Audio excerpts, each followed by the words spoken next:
Explosive interview and piece of evidence appears to connect Barack Obama to Dr. Khalid al-Mansour, a top advisor to a key Saudi Arabian official and a former mentor to the Black Panther Party. Al-Mansour is a name that most Americans are not familiar with, but he is a familiar figure in African-American communities here in the United States and Muslim communities around the world.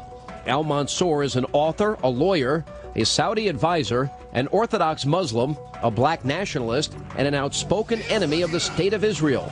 Take a listen to his views on Jewish people. But the white Jews took over Judaism, and they are the ones who are saying, we want Jerusalem. We want Samaria. We want the Arab land. And they say, when you ask them, why do you want them? They say, God gave it to us. That's a lie. And listen to what he says about white America. So white people don't feel bad. Whatever you do to them, they deserve it. God wants you to do it. And that's whether you cut off the nose, cut off the ears, take flesh out of their body. Don't worry. God wants you to do that.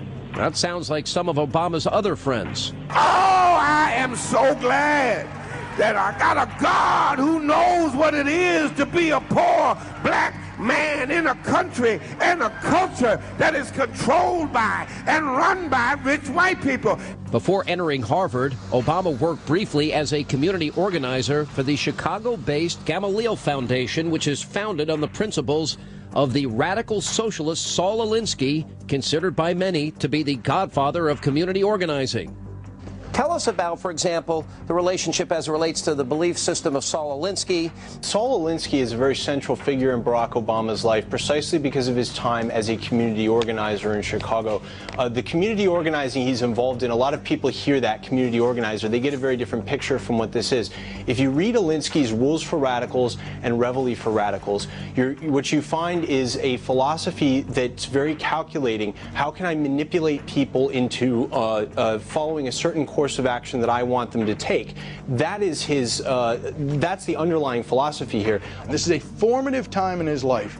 He refuses to answer any questions. His campaign refuses to answer any questions. And the American people have the right, and we must demand to know why he did that. What influences? Was it Saul Alinsky? Was it any other socialist? We know he went to socialist speeches and activities.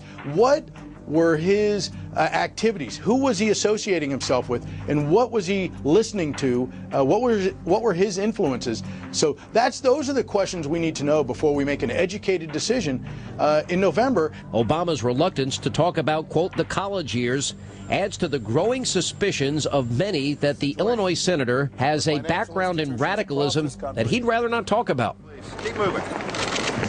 And coming up next, Barack Obama, the community organizer. Now, was this the beginning of a grand scheme perpetuated by radicals? You'll be hearing from a man who says it is. And then the senator is trying to hide his ties to Weather Underground leader William Ayers, but we'll expose the truth behind his relationship with the admitted unrepentant terrorist. Coming up.